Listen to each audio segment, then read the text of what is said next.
ออค่าเหมือนทรงค่าเหมือนทรงพี่น้องเขากูก็กูตีกูแดนค้าเนาะในวิดีโอในค่ะแต่มาสอนปันลิงใต้ค้าเนาะเพราะว่าหันเอาเนี่ยยอหันเย้าในก็อย่าไปลืมกดไลค์กดแชร์กดกำ2 กำค่ะเนาะข้อหนึ่งค่ะผ้ากางกิ้งเพออิเสตาเตเพอเตมาเพยากเพอเตล่าไก่ขึ้นยากจำไรเพอเตไรปาที่2นาเพชรจำเตอป่นเพอเตไรป่นข้อ2กางกิ้งยากจำเพออิเสมาหมอเพอหมอวันที่2นาเพชรจำเตอว่นเพอหมอว่น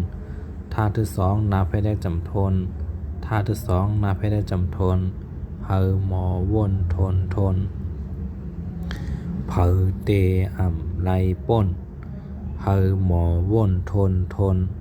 ข้อ3การที่2นาเพชรจำนาโกนค่าที่2ต่างมาเพชรจำนาคือโกนคือลากางกิ้งเหลอโกนคือเหลอค่ากางกิ้งจำคือโกนคือเหลอคือมาที่2นาเพชรได้ขึ้นมนโกนคือเหลอคือมนเพอเตไรป่นเพอหมอว่นทน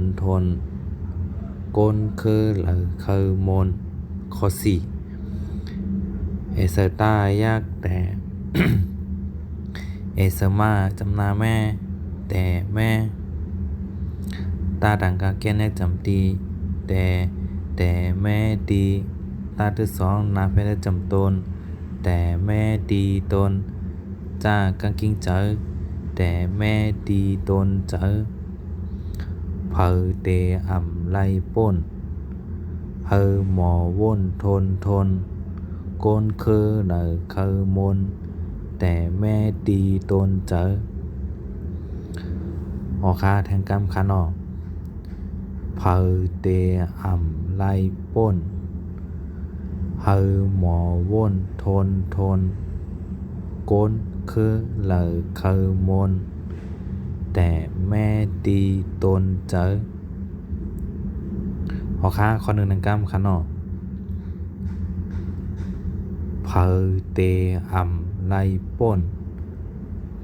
เพอหมอว่นทนโกนคือเหลอคือมนแต่แม่ดีตนเจอออค่าอย่าไปลืมกดไลค์กดแชร์กด2 กำคันเอาเพราะว่าหันเนี่ยในคันเอาเพราะว่าเป็นนั้นแชร์กับอยู่ในก็แชร์ไว้ใน Facebook ดูจักกว่าใครกันเอาว่าตั้นขีแล้วก็มาสอนจอมกันคินั้นวันอินวันออดคันเอาออค่าเหมือสงค่าออค่าเพราะว่ามีเสียงโดดแสงการในก็วางของวันนี้คันเอาออค่ามันเสียงหลังอีดคันเอา